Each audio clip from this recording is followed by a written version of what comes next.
The environments out there that sustain the globe are being hammered on by human beings. We can take the heat off natural systems and use their knowledge in natural systems to redesign the infrastructures of our communities of the future. What the next century will see really is the integration of these ideas with architecture and with the larger community. Plymouth Institute, a consortium of environmental designers, futurists, business people, entrepreneurs, educators, artists, scientists, and farmers, whose collective wisdom helps to define, demonstrate, and communicate values and practices of sustainable living in order to assure a viable future for people and the earth. Plymouth Institute is going to be dealing with the ultimate of the long term, the welfare of all of humanity from a global point of view, and that makes it unique. There aren't very many, if any, other conference centers around the world in such a setting that can attract people from all over the globe who have common concerns about the future of this planet and its implications for the generations to come. Now, many conference centers are dealing in things much more short-term. Plymouth Institute sponsors a wide variety of educational programs, retreats, demonstrations, and activities aimed at opening people's minds to long-term possibilities. There are 3 challenges facing educators today. And by that I mean educators of adults and professionals as well as children. The first challenge is to help people discover the meaning and purpose of life, especially the meaning and purpose of life long-term. The second challenge is to help people embrace the values that are going to sustain life, both today and in the future. And the third challenge is to give people the skills, the knowledge, and the abilities to create a better world today in a sustainable world in the future. Plymouth Institute brings together the forces that help people to do that. The building you see behind me is not only a solar energy building, very energy efficient, upwards of 90% solar heated, but it's affordable. And it's going to be the kind of housing that we hope to have a greater number of as we work toward our future building of an eco-village. And this will extend the 1977 begun experiment here at High Wind, where they began with a small eco-village and then learning center. We really hope to look at the entire valley here as a learning and R&D center in the future, where we can do very practical kinds of experimental work like this Earthbox home in the background for affordable pricing, and then do theoretical research along the lines that Buckminster Fuller developed in the 70s and 80s with geodesic structures. So our tactic is to not only do everything from housing to look at future for transportation, but to also work in food production related to aquaculture, organic farming, and to then see how all the interconnections come together. It's the richness of the interconnections that actually make for what we consider the future for this technology. Plymouth Institute is a learning and research and development center for sustainable development and living. And the word sustainable development, nobody knew what it meant until the UN conference, called the Earth Summit, held in Rio de Janeiro in June of 1992. And now it's become part of the popular culture.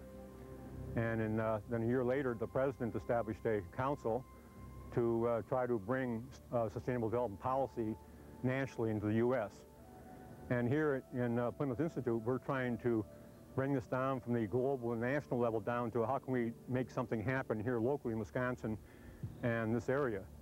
And I, for one, believe that the 21st century is going to have new technologies, new ideas, renewable energy, new kinds of ecological thinking. And if we can begin to prepare our young people for this kind of 21st century culture, we're in the game. I think John Dewey at the turn of the century promoted the hands-on learning concept a lot. And he felt that even when the Industrial Revolution kicked in, we were becoming less and less sensory, more and more abstract.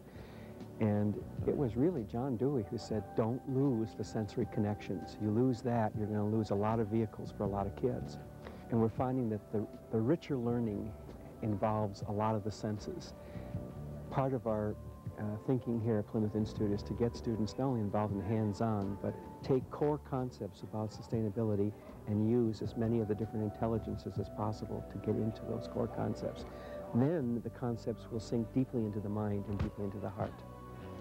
Well, the kids who have come up here from the city have had a most remarkable experience because many of them have never been in the country before. And we'll get kids walking through these woods and they'll say, it's just like a postcard. Well, this beautiful kettle moraine land has many gifts. People come here and the squirrel cage of their thoughts and their feelings, the franticness of urban life suddenly melts away.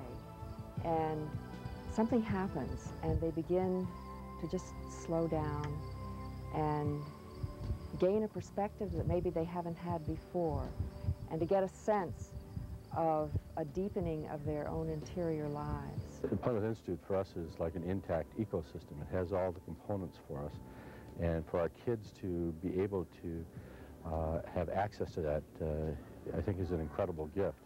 And part of the challenge for us is how do you then learn in this laboratory and take it back to urban Milwaukee and apply it there. And they will now have, I think, a different view and a different opportunity to express that view because they now have a different lens that they're looking through. An impressive schedule of workshops, retreats, and lectures featuring leading scientists, business people, environmental designers, educators, artists, authors, legislators, futurists, and entrepreneurs are all part of what makes Plymouth Institute a unique and vital center for learning and change.